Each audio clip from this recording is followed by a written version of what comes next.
Welcome to steno dictation. अगर आप इस चैनल पर नए हैं तो चैनल को सब्सक्राइब करें और बेल आइकन ज़रूर दबाएं। डिक्टेशन 5 सेकंड बाद शुरू होगा।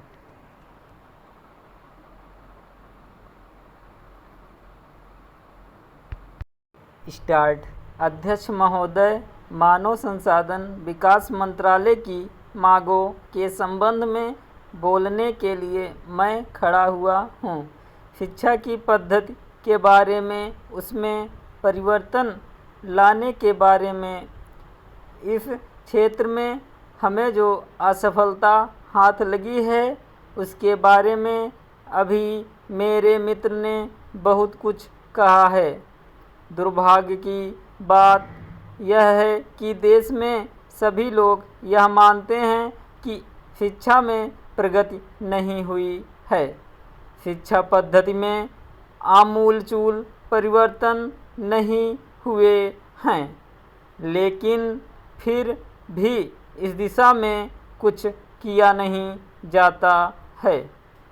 ऐसा प्रतीत होता है कि इस विषय में कुछ भी करने की स्थिति में हम नहीं रहे हैं। स्थिति ज्यों की त्यों चली आ रही है।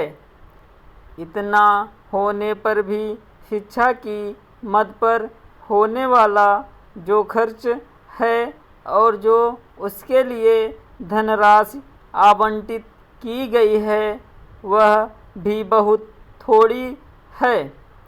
लेकिन उस पर न जाकर मैं आपका ध्यान इस ओर दिलाना चाहता हूँ कि मर्ज बढ़ता ही गया।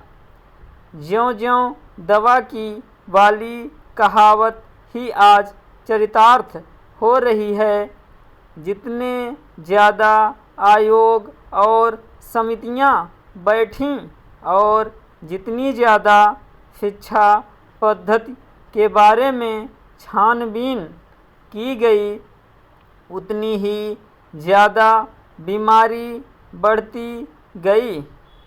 बीमारी का इलाज न होकर और भी खराबियां पैदा होती गईं। अभी मेरे मित्र ने माननीय मंत्री का ध्यान एक रिपोर्ट की तरफ दिलाया था। इस तरह की बहुत सी रिपोर्टें हैं। अभी सदस्य महोदय भी एक रिपोर्ट का जिक्र कर रहे थे। रिपोर्ट तो बहुत सी प्रस्तुत हुई हैं, लेकिन मंत्रालय ने उस पर कभी कार्यान्वयन करने की दिशा में कोई कदम नहीं उठाया। अपनी इस हालत को उन्होंने इसी सदन में स्वयं स्वीकार किया है। अपनी विवशता को उन्होंने स्वयं यहाँ प्रकट किया है। इस विषय पर और अधिक न कहकर मैं आज के दिन मानव संसाधन विकास मंत्रालय का ध्यान दो विशेष विषयों की तरफ दिलाना चाहता हूँ।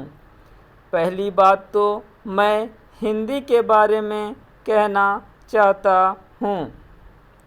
मंत्रालय का काम हिंदी का प्रसार और प्रचार करना है।